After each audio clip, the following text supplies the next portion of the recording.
2024 में कब से शुरू हो रहे हैं चैत्र नवरात्रि। जाने तिथि और घट स्थापना का शुभ मुहूर्त। हिंदू धर्म में नवरात्रि के पर्व को बहुत ही ज्यादा पावन और पवित्र माना जाता है। यह पर्व देश भर में बड़े ही धूमधाम से मनाया जाता है। नवरात्रि के 9 दिनों में माता रानी के भक्त व्रत रखते हैं और विधि पूर्वक उनकी पूजा करते हैं।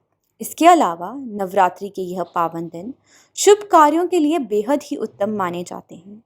इन दिनों बिना कोई मुहूर्त देखे कई शुभ कार्य किए जाते हैं। नवरात्रि में 9 दिनों में माँ दुर्गा को 9 स्वरूपी की पूजा की जाती है। साथ ही लोग अपने घरों में कलश की स्थापना करते हैं और 9 दिनों तक अखंड ज्योति भी जलाते हैं। ऐसे में चलिए जानते हैं इस साल 2024 में चैत्र नवरात्रि की शुरुआत कब से हो रही है और कलश स्थापना का शुभ मुहूर्त कब है। शुभ मुहूर्त इस साल चैत्र शुक्ल की तिथि 8 अप्रैल को देर रात 11:50 से शुरू होगी। यह तिथि अगले दिन यानी 9 अप्रैल को संध्या काल 8:30 पर समाप्त होगी। हिंदू धर्म में उदय तिथि को बेहद ही खास माना जाता है। इस वजह से 9 अप्रैल से नवरात्रि की शुरुआत होगी।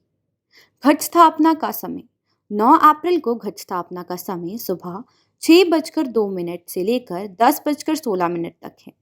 इसके अलावा 11:57 से लेकर दोपहर 12:48 तक अभिजीत मुहूर्त है। आप इन दोनों मुहूर्त में घट स्थापना कर सकते हैं। बन रहे यह शुभ योग।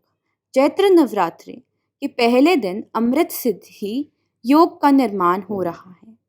इस दिन अमृत योग का निर्माण सुबह 7:32 से हो रहा है। यह दोनों योग संध्याकाल 5:06 तक हैं। घट स्थापना विधि। सबसे पहले सुबह जल्दी स्नान करके पूजा का संकल्प लें। फिर इसके बाद पूजा स्थान की सजावट करें और चौकी रखें, जहां पर कलश में जल भरकर रखें। इसके बाद कलश को कलावे से लपेट दें। फिर कलश के ऊपर आम और अशोक के पत्ते रखें। इसके बाद नारियल को लाल कपड़े से लपेटकर कलश के ऊपर रखें।